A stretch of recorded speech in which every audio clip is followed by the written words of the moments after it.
Bonjour, bonjour, me revoilà pour une nouvelle vidéo.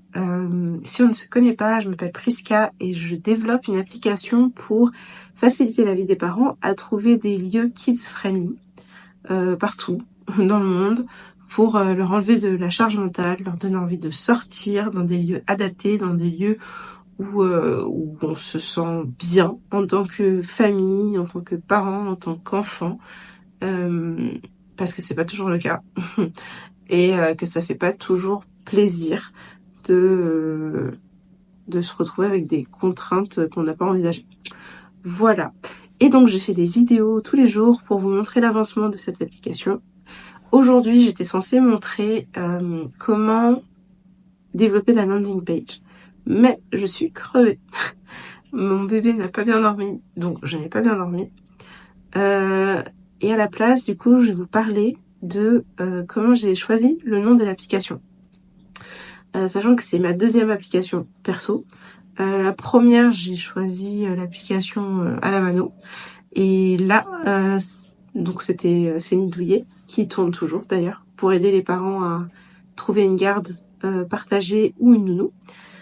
Et la deuxième application, je vous donnerai le nom dans la vidéo d'après, ou encore après, je sais pas trop, on verra. Et cette fois-ci, je l'ai trouvée avec l'intelligence artificielle, donc avec ChatGPT. Et je vais vous donner les 3 points, selon moi, qui comptent quand on cherche un nom pour un projet, un site ou une application. Le premier point, le plus important, c'est la disponibilité du nom de domaine. Le nom de domaine, c'est simple, c'est l'URL, c'est l'adresse. Donc là, on est sur YouTube, c'est youtube.com. Ça, c'est un nom de domaine. youtube.fr, c'est un deuxième nom de domaine.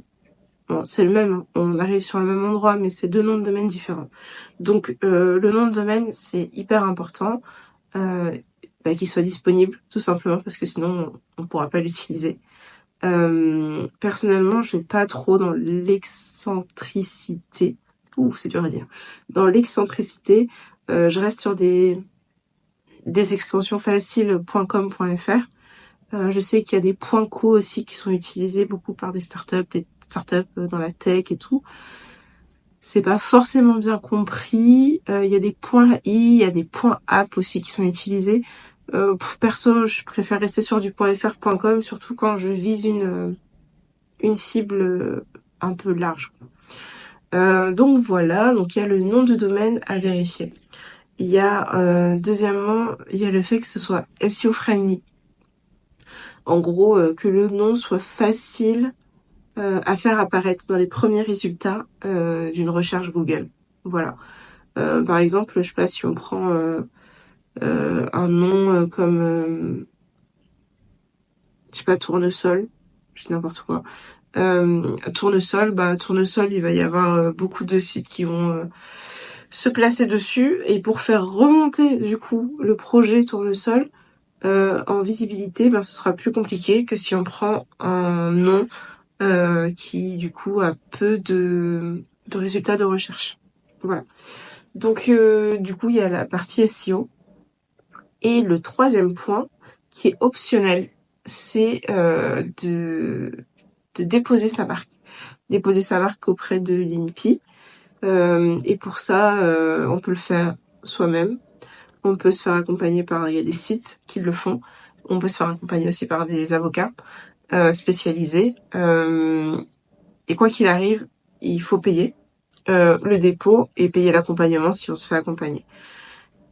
Je l'ai fait pour Nidouillet, directement avant de lancer le projet. Cette fois, je le ferai pas tout de suite pour cette application. Je vais attendre un peu que ça tourne, de voir comment ça prend, et potentiellement de le déposer après.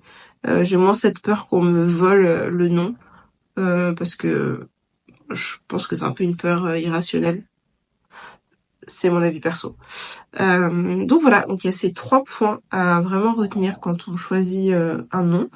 Et c'est ces 3 points que j'ai suivis aussi pour trouver le nouveau nom de cette application. Donc le nom de domaine, faire en sorte qu'il soit SEO friendly pour remonter dans les résultats de moteurs de recherche facilement et être visible, et déposer sa marque si on a peur de se la faire piquer et qu'on veut absolument la protéger. Voilà. Et j'ai un petit cadeau pour vous. Tout au long du développement de l'application, j'utilise l'intelligence artificielle pour m'assister et pour aller plus vite. Là, pour trouver le nom, par exemple. Et donc, du coup, j'ai un prompt que je vous mets dans la barre de description.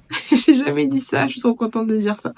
Que je vous mets dans la barre de description en bas pour vous aider à trouver le nom de votre projet, si vous en avez un, de site ou d'application. Et qui vérifie du coup la disponibilité de tout ce qu'on vient de se dire. Voilà, c'est tout pour moi, c'est tout pour aujourd'hui. Ce week-end, si tout va bien, si je suis en forme, non mais j'ai pas le choix en fait, je vais faire la landing page et je vous embarque avec moi dans mon ordinateur cette fois. Si cette vidéo vous a plu, lâchez des pouces et pensez à vous abonner si vous voulez me suivre et suivre cette aventure. Merci d'avoir regardé la vidéo et à bientôt.